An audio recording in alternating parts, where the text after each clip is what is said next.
There are a couple of other factors that it's fun to look at. First of all, even versus odd. What we're going to see is there is a distinct asymmetry in the distribution of stable nuclei associated with even versus odd numbers of neutrons and protons and overall. We think, first of all, if we got an even mass number, 153 stable nuclei have an even mass number. Only 101 have an odd mass number. So quite a bit asymmetric, right? Sort of a 50% difference there if we think about the odd numbers. It gets even worse when we dig a little bit deeper.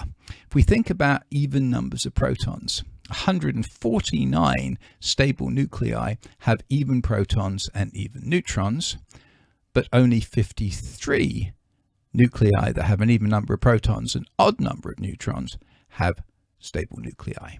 Okay, so you really want even protons and even neutrons. If we think about odd number of protons, well, those with an odd number of protons and even neutrons, 58 of those are stable. Okay, so we look at the total odd mass numbers, 101 stable, pretty much split between even protons and odd neutrons and odd protons and even neutrons. But now look at where you've got an even mass number. Two ways you get an even mass number. I have an even number of protons, even number of neutrons. Well, 149 of those 153 are even protons, even neutrons. There are only 4 stable nuclei that have an odd number of protons and an odd number of neutrons. That is a significant difference there. And even more so, can you think what they are? You've actually encountered 2 of the 4 very often in your career, and the other 2 relatively often, depending on what you did when you thought all the way back about average atomic masses. Okay, those 4 are hydrogen, lithium, boron and nitrogen. In other words, the 4 smallest elements that have an odd number of protons, they have 1 stable nucleus in which they have that same number of neutrons. So deuterium here, hydrogen 2, 1 proton, 1 neutron, lithium 6, 3 protons, 3 neutrons, boron 10, 5 protons, 5 neutrons, and nitrogen 14, 7 protons, 7 neutrons. Okay, other than that, every single known isotope that has an odd number of protons and an odd number of neutrons is radioactive, is unstable. That is not an insignificant difference there.